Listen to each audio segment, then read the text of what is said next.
मेरे साथ हैं डॉक्टर संजीव साहू। आज हमारे बीच मैम हैं जिनको सेकंड ग्रेड का फिस्टुला हुआ था, जिनको हम लोगों ने छार सूत्र से ऑपरेट किया है, जो कि शुरू में आयुर्वेद से चिकित्सा कराने में बहुत झिझक रही थी। छार सूत्र से मैं कैसे ठीक होंगी, ओपन सर्जरी कराना, ये सब में कन्फ्यूज़न रहता है। वो भी इसी कन्फ्यूज़न से गुजर रहे थे जब यहाँ पर आए थे। मैं एक बार मैडम से ये पूछना चाहूँगा, जो शुरुआती दौर में ये कन्फ्यूज़न हो रहा था, आज आप बिल्कुल ठीक हैं, कोई तकलीफ नहीं है। क्या आप आयुर्वेद के बारे में क्या बताना चाहेंगे? आयुर्वेद के बारे में मैं यही बताना चाहूँगी कि यहाँ से जब से मैं जुड़ी हूँ मुझे बहुत आराम मिली है। पहले मुझे बहुत डर लग रहा था कि किस तरीके से क्या होगा, लेकिन जब से छार सूत्र के बारे में सुना और उसका ऑपरेट हुआ मेरे को बहुत आराम है।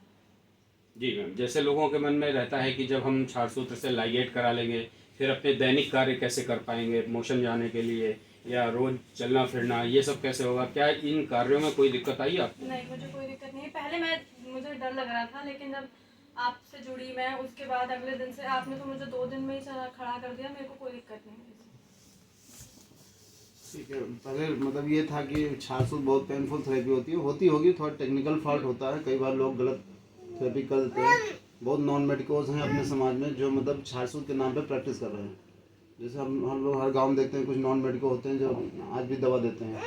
तो कुछ लोगों की वजह से छार सूत्र थोड़ा सा लगता है कि पेनफुल हो गया है, बट अगर सही तरीके से सही डॉक्टर के पास जाएंगे, जो वाकई में जो छार सूत्र के डॉक्टर हैं, तो मुझे लगता है कि इतना पेन नहीं होना चाहिए जितना लोगों के मन में भय है या इस तरह के डर पैदा हो गया कि छार सूत्र बहुत पेनफुल थेरेपी होती है। दूसरा पेन छार सूत्र में एक अच्छी बात होती है, जैसे ग्रेड 3 और ग्रेड 4, चूँकि मैम का तो ग्रेड 2 था, लेकिन ग्रेड 3 ग्रेड 4 के भी फिस्टुला को बहुत ईजिली और बहुत अच्छे से इसको सॉल्व किया जा सकता है। क्योंकि जब स्फिंक्टर के कटने का एक बार कट जाए तो कहते हैं कि मल को नहीं रोक पाते, तो छार सूत्र में अगर सही से ट्रीटमेंट दिया जाए तो ये समस्या नहीं आती है।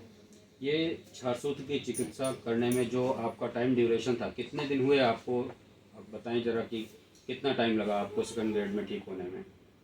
मेरे को 1 हफ्ता मेरे को रेगुलर मैं इनके पास आई, उसके बाद मुझे बहुत आराम मिली। अभी भी मेरे को बिल्कुल ठीक है। अभी तक टोटल कितना टाइम हुआ आपको? जो आप अब तो थ्रेड निकल चुका है, हीलिंग पूरी हो चुकी है, टोटल कितना टाइम सेकंड ग्रेड को ठीक होने में लगा? 15 डेज में मोस्टली कंप्लीट हो गया था पूरा। 15 डेज में थ्रेड गिर गया था। हीलिंग का प्रोसीजर जो था अगले 1 हफ्ते तक चला। आज मैम बिल्कुल ठीक हैं, अपने सारे काम कर रही हैं। आप बिल्कुल जो है अपने जो रूटीन वर्क है वो भी कर पा रही हैं। आप मुझे लगता है 20-25 किलोमीटर से दिखाने आती हैं, वहाँ से आराम से अपने वाहन से आ जाती हैं, सारे काम सुचारू रूप से चल रहे हैं।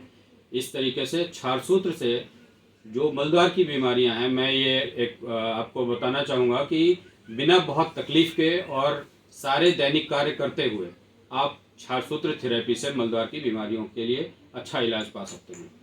Thank you.